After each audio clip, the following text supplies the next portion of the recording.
Everywhere you're going, you're trying to do it. You're going for your dream, but everywhere you go, it says no. And so you're like, it's not that I'm not trying. I'm doing everything that I need to do, but everywhere I go, I just keep getting a no. How many know that'll make somebody break down? It's like, man, I tried to go back to school, but they said no. I tried to start the business, but they said no. In other words, I opened up my place and nobody came to my place. That signifies like you gotta know, no, we're not supporting you. No, it's not gonna work. But what you gotta do, you got to be strong enough that you get a no here, you get a no there, and you go here and they say no. You go here and they say no. You try to do it here and it says no. You go here and it says no. What you got to do, you got to keep going. No. You got to keep going. No. You got to keep going. No. You got to keep going. No. Until you get somebody that say yes.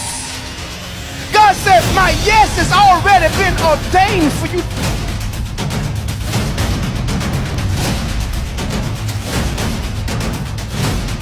And so it feels like you've been taking blows and life has knocked you out. Life has knocked you out. But have you ever been in the house of God and you came in feeling like this on the inside, but you heard something in the praise? Not before the preacher got up. I heard something in the praise. I heard a sound in the praise. You got something in the atmosphere. You heard something. You got somebody prayed before you left.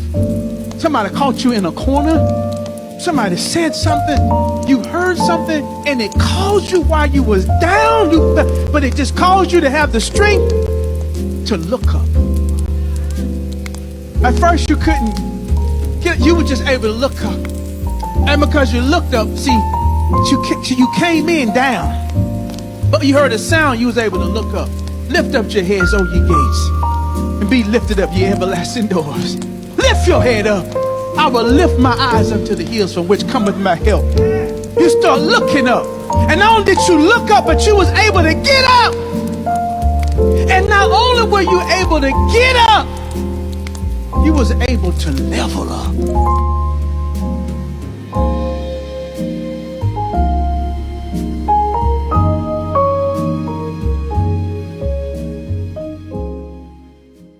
When you are whole on the inside, like Nehemiah was, when you're whole on the inside, then you won't be distracted by people and problems on the outside. Some of you are too distracted by people on the outside. Some of you have gave people too much power over your life. You've given people the power to make or break your day.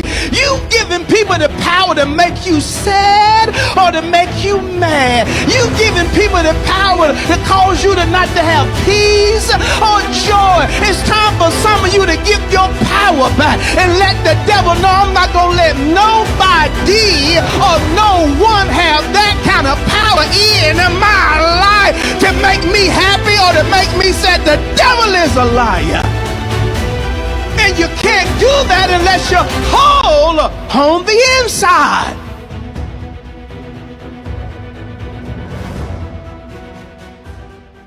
Remember, I'm talking about the shift. His whole life shifted. His finances shifted. His future shifted. Everything in his life shifted because he used something small. Because he asked them what would be given to the man that defeated Goliath. They told him he's going to get the girl, you're going to get the king's daughter, you're going to get the gold, you're not going to have to pay taxes. God was going to be glorified. So he realized something was going to happen when he caused Goliath to fall down. But all of this happened because he used something small. I want you to know that big giants will fall when you begin to use the thing that is small. Could it be that giants are not falling in your life because you're not using the thing that is small in your life? Could it be there's some big giants in your life because you hadn't used the small thing that God has put in your life?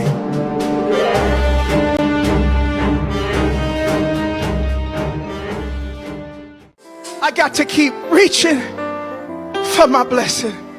And that's why I need preaching. And I need teaching. I need both.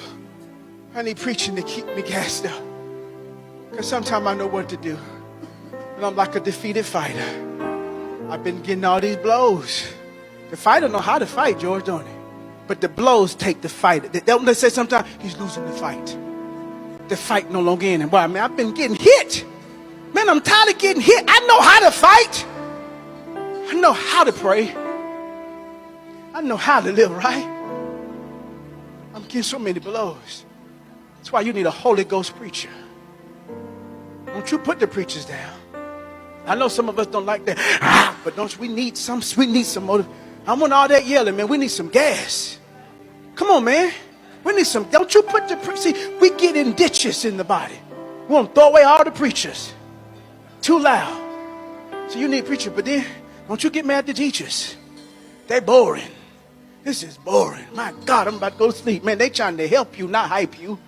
They trying to get the teacher represent the peaking finger. They small enough to get in your ear.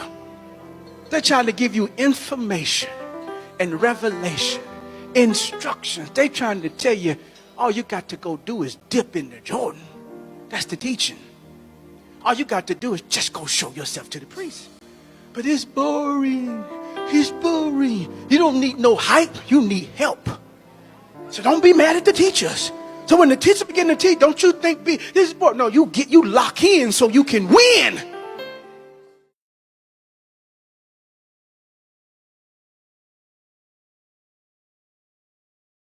And I want you to know, to realize most of the time in our life, what we do, we try to get the water out of our boat. We try to get the problem. When there's water in our boat, we try to get people out of our boat. We try to move out of the city. We try to change jobs. We try to change spouses. We said, man, if I can just get to the East Coast, if I can just get out of Lawton, if I can just get off this job, if I can just get away from all these people, if I can just get you off Facebook. And I want you to realize that if they did get all of the water out of the boat, how many know some new water gonna come in the boat? Don't you know everywhere you go, there gonna be people? Don't you know everywhere you go there gonna be problems? So what you gotta do, you got to fix the hole in the boat, and then the water can't get in the boat. I don't care how much water come against me. If I'm whole on the inside, that on the outside cannot trouble me.